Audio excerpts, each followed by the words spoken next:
711 ईस्वी में सिंध के समुद्री डाकुओं द्वारा स्थानीय बंदरगाह देवल पर अरबी जहाज़ों को लूट लिया गया। इस समय सिंध में दाहिर नाम के राजा का शासन था। दाहिर के राज्य की सीमाएं उत्तर में कश्मीर और पूर्व में प्रतिहार कन्नौज तक फैली हुई थी।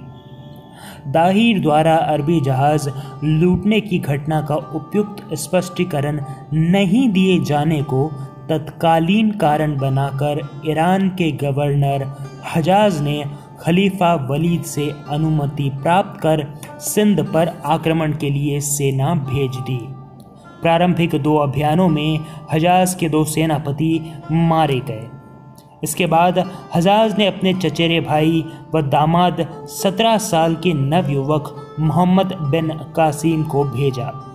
देवल पहुंचते ही उसने नगर का घेरा डालने की तैयारी की, परंतु बीच में पत्थर का सदृढ़ दीवार से घिरा हुआ 120 फीट ऊंचा एक विशाल मंदिर आ गया।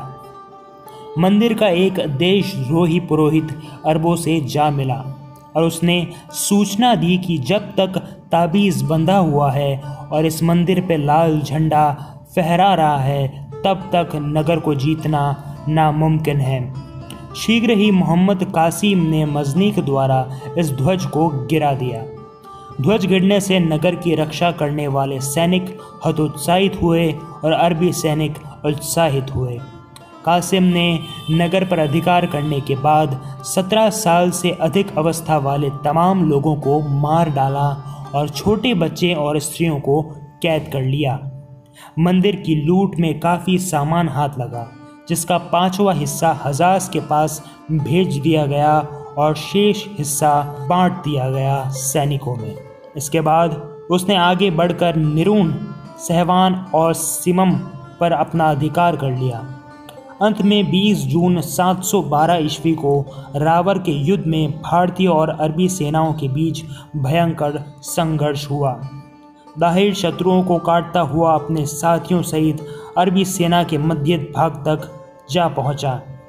हाथी पर सवार दाहिर अपनी सेना के साथ डटकर युद्ध कर रहा था कि अयानास ही एक तीर उसके शरीर में आ घुसा और यह वीरता को प्राप्त हुआ। इसके बाद दाहिर की पत्नी रानी बाई ने किले को संभाला, लेकिन वह असफल हुई और उन्होंने जौहर कर दिया। रावर की विजय के बाद कासिम ने ब्राह्मणवाद पर अधिकार कर लिया। यहाँ कासिम के हाथ दाहिर की दूसरी रानी लाडीबाई और उनकी 2 पुत्रियाँ सूर्य देवी व परमल देवी हाथ लगी। ब्राह्मणवाद के बाद कासिम ने सिंध की राजधानी अरोरा, जो आज का आलोर है, और मुल्तान पर भी अधिकार कर लिया। मुल्तान विजय भारत में अरबों की अंतिम विजय थी। यहाँ उनको इतना धन हाथ लगा कि उन्होंने मुल्तान का नाम बदलकर स्वर्ण नगर रख दिया। मोहम्मद बिन कासिम ने धन के साथ साथ दोनों रानियों को भी खलीफा के पास भेज दिया। इतिहासकार गौरी शंकर हीराचंद ओझा के अनुसार दाहिर की राजकुमारियों का रूप लावण्य देखकर खलीफा ने उसके सामने प्रेम की याचना की। वे दोनों अपने पिता की मृत्यु का बदला लेना चाहती थी। इस कारण मौका देखकर उन्होंने खलीफा से शिकायत की कि हम आपकी सैया पर बैठने के योग्य नहीं हैं। यहाँ भेजने से पहले ही कासिम ने हमारे कौमार्य भंग कर दिया।